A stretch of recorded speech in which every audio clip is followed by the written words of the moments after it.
Welcome to the Lone Star Ladies. I'm Sherry Rose, Precinct Chair for 2091 in Plano.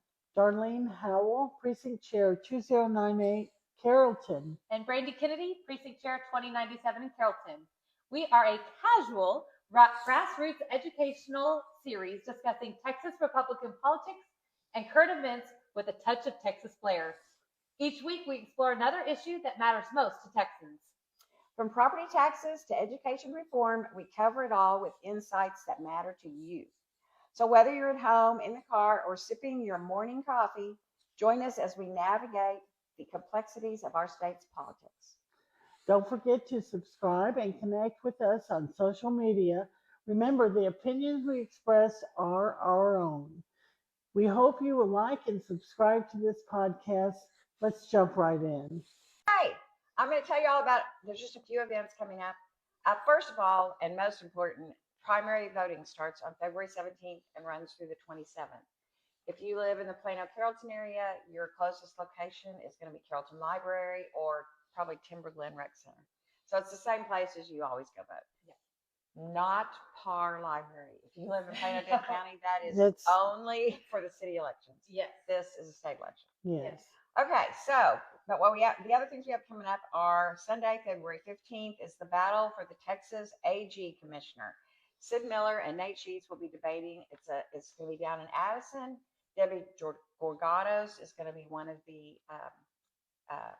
MCs. Yeah. So you need to go to that. It ought to be really interesting, but you do need to go to Collin County GOP website to get information because you do have to buy tickets. It would be really good to go see that one because they're very good. I mean, both of them. Sid's been in there forever. Nate wants to, take over, but they're both really very intelligent on this subject. It ought to be a really interesting. Yes, very interesting. Yeah, and it's fairly long. Oh, I'm sure, fairly long. Mhm. Okay, and also on Monday, February 16th, from 5 to 8 at Heritage Ranch Golf and Country Club, the Court of Criminal Appeals debate between those four people. And also Commissioner Nate Sheets and Matt Thorson from House District 67 will be there. I don't know if they're going to be the moderators or if they're going to just speak, but anyway, that ought to be a good one also. Yep. Okay, so today we are going to talk about the Texas Land Commissioner, or as we like to call him or her, the Lone Star Land Boss. Yes. And we like her. Let's see here. So the role of the Texas Land Commissioner. We're going to spill the beans on her without any boring bits. This job isn't just about pushing papers, so saddle up, kids, and let's get ready to learn. Yes. What is the Land Commissioner? Texas owns a stunning 13 million acres of land. That's like having a backyard that stretches from Dallas to Hades and back. Now we'll have to have Darlene tell you a little later where Hades is because she's been doing a little research on that. Yeah, the office of the Texas Land Commissioner was established on December 22nd, 1836 by the First Congress of the Republic of Texas, making it the oldest position in Texas government, dating back to the days when Texas was still fighting off the Mexican army. John P. Borden was the first to hold the office. The Land Commissioner heads the Texas General Land Office, or GLO, it's sometimes referred to, which manages millions of acres of state lands and mineral right properties, including submerged lands out to 10.3 miles off the coast of the Gulf of America. Trades and sales goes to the Permanent School Fund, which is another interesting topic, which has received more than $6.1 billion since 1854. Each year, more than $700 million is earned from public lands to help finance public schools. Jeez. Yet, Yeah. they continuously need more money and pass more bonds to get more money. No more bonds. That's another subject for another day. Absolutely. This office is older than the governor's chair, and the elected official in charge manages all that land and minerals. Well, here's a little background on why Texas has the General Land Office. Texas is the only public land state with complete control over its public lands and the proceeds from their administration and sale. Most Western states, for example, Nevada, Utah, and New Mexico, were carved from federal territories. When they became states, the U.S. government kept ownership of large portions of their public land. now managed by agencies like the Forest Service. In those states, the federal government controls leasing, mining, drilling, grazing, and conservation. So states have little direct say in their land. I love Texas. I know. Yeah. Stay in here. Yeah. Good planning. Texas is a different rodeo. When Texas joined the U.S. in 1845, it did so as an independent republic, Yep. not a territory. Yep. As part of the annexation deal, Texas kept its public domain, hundreds of millions of acres at the time, and its debts, instead of handing its lands over to the federal government like the other states. Yep. This makes Texas unique, along with the original 13 colonies. I love Texas. And the few others. The state owns and controls its public lands, not the federal government. Today, federal lands in Texas make up about only 1 or 2% of the state. And they are mostly bases and parks. Yeah. Yeah. That's right. So why Texas needs a conservative cowboy or girl in charge? Let's look at the duties of the Texas Land Commissioner. Chairing key state boards, the Land Commissioner chairs important boards like the School Land Board and Texas Veterans Land Board. The Veterans Land Board, for example, helps veterans buy homes or farms with low-interest loans. Turning battlefield scars into ranch dreams, this is a conservative value in action. Honoring service without creating big government handouts. Nice. Absolutely. Yeah. Managing mineral rights, assets, and investments. The commissioner serves as the oil and gas wrangler, collecting, managing, and investing royalties, typically 20 to 25%, a steady stream of black gold for Texas. These funds flow directly into the Permanent School Fund, Texas's massive education piggy bank. I just want to roll my eyes every time. I'm going to roll Yeah. mine with you. Yeah. Created in 1854 and now worth about $57 billion. I mean, I'm just rolling my eyes. Which is protected so its earnings continue to fund public schools. The commissioner guarantees billions in local school district bonds, generates revenue for the available school fund, and ensures money is distributed per student to districts and charters. So most of it goes to bonds that we vote That we on, vote on. and they lend the money. Yeah. Smart investments like selling oil and gas in kind or for cash maximizes returns. It's important not to confuse this office with the Texas Railroad Commission, like we did last week, Yeah.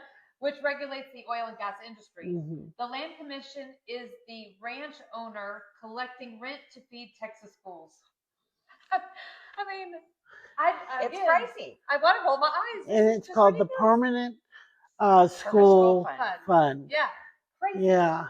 We're gonna I'd have like to to learn. ask Evelyn Brooks about that. Yeah. Yeah. Yeah. Let's see. A conservative leader means more aggressive leasing, less bureaucracy, continued drilling for jobs, energy independence and school funding, with no unnecessary regulations slowing things down. The wrong leadership could mean slower leases, more environmental limits, and less funding for schools and veterans. In short, this job turns Texas land into school dollars. Vote conservative to keep the pump jacks moving and the school bells ringing. I mean, seriously. It's unbelievable. It's unbelievable. It's all about the bonds. It's I crazy. think. I'm gonna do. But how much money is in that? I mean, Yeah. I think there could just be a bottomless pit, and the schools would still need more money. Yeah. Yeah. It's ridiculous. And we're closing schools. Yeah. So Yes. we don't have as. Yeah. I mean, to me, this is just Yes. Insanity. insane. I think we're gonna have to do another podcast on studying schools. Yeah. I mean, this is just crazy. Advising the governor. The commissioner is the governor's go-to advisor on land issues, providing expertise on everything from minerals and coastlines to borders, disasters, and energy. When the governor needs a plan, the land commissioner delivers. It's all part of Texas law. Maintaining Texas's land archives. The land commissioner is also the heritage hero, managing the Alamo, Texas's symbol of liberty, run by the GLO since 2011, and overseeing millions of original land records and archives. These include 1720s Spanish and Mexican grants, Wow. Republic head rights, and bounty warrants. This is a lot of historic stuff. Yeah, we need to go visit. Yeah, no kidding. Yeah, let's do the Lone Star Lady there. Yeah, that's Or the funny. moon. That would Yeah. be good. Yeah. But bounty warrants, patents, surveys, and maps that prove who earned land through sacrifice. Over 6 million documents have been digitized to preserve true history, titles, and property rights. A conservative commissioner keeps these records authentic. No rewriting history or weakening Alamo-related deeds. If the archives are tampered with, it undermines the Remember the Alamo legacy. The archives are proof of victory's rewards. Vote conservative to protect them. Coastal management. As the coastal cowboy, the commissioner manages beaches, dunes, and disaster recovery. After hurricanes like Harvey, the office delivers funds quickly for recovery without waiting on Washington. Thank goodness. They also combat erosion to protect Texas's Gulf Coast. Yeah. Busy. Busy. I wonder how many people work in that office. Yeah, no kidding. We got to find these. We have to find these. Yeah, we need answers. Okay, well, I'm really excited because I feel like our land commissioner, Don Buckingham, is really just wonderful. Yes. Mhm. She is awesome, and no one is running against her, so clearly everyone thinks she's doing a wonderful Yeah, job. exactly. Yes. So I'm sure she has a Democratic climate, but Yeah. anyway, we're not going to talk about them. She is serving her first term as Texas Land Commissioner. She has focused on key initiatives like education funding, disaster recovery, border security, restoration projects for the Alamo. The Texas Permanent School Fund is set to distribute a record $4.8 billion for the 26-27 biennium. Why can't schools work off of $4.8 billion? It costs a lot of money. Well, I read somewhere that I just mostly don't it doesn't go understand. to the kids; it goes to the administrators. And that's ridiculous. It doesn't even go to the Yeah. teachers, Oh. administrators. This They is all need to be crazy. fired because clearly they can't run the school system. Exactly. Yeah. Buckingham is a 9th-generation Texan, a successful ocular surgeon, a hunter, and a former volunteer firefighter. Yeah. That's very cool. You know, she takes service to heart. Yes. She became the first. This makes my. I'm so proud of her. She became the first Republican elected to the Texas Senate from Travis County, which is where Austin is located. Yep. And the first woman to represent Senate District 24. She is also Texas's first female land commissioner. These are significant achievements for a Republican in Travis County. Yes. She does not have a Republican challenger for the upcoming primary. Bottom line, if you are voting conservative, she's delivering more energy revenue for schools, strong support for veterans, action on the border, and steadfast defense of Texas heritage. She's up for re-election in March, and please go vote for her. Yes. Yeah. She is awesome. Yes, we need to keep her. Wish we could clone her. Yes, but we need to look at the school thing with the Oh land my and gosh. the Yeah, amount of money yeah. they're getting from this. It's just insane. It's crazy. Yeah. Well, thank you for joining us on this one. Yes. God bless. Yeah. Thank you. Thank you for joining us today as we took another look at Texas politics. Remember to follow us on OBBM, Rumble, Facebook, YouTube, X, Substack, and we're at the Lone Star Ladies.